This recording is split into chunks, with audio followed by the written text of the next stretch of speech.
আজ বানাবো জিভে জল আনা চিকেন কারি। শীতের দুপুরে খাওয়ার জন্য এটি সবথেকে বেস্ট আইটেম।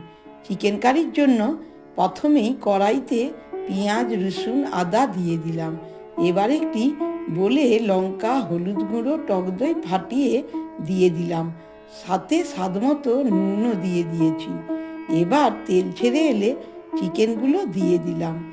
8 থেকে 80 সবার কাছেই এটি লোভনীয় খাদ্য। এবার ভাজা আলুগুলো দিয়ে দিলাম। আর শীতের স্পেশাল ধনেপাতা। ধনেপাতার সুগন্ধ পদটিকে আরও বেশি স্পেশাল করে তুলে।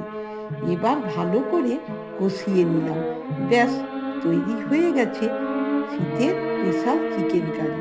সাথে মুখ মিষ্টির জন্য জিলিপিও আছে।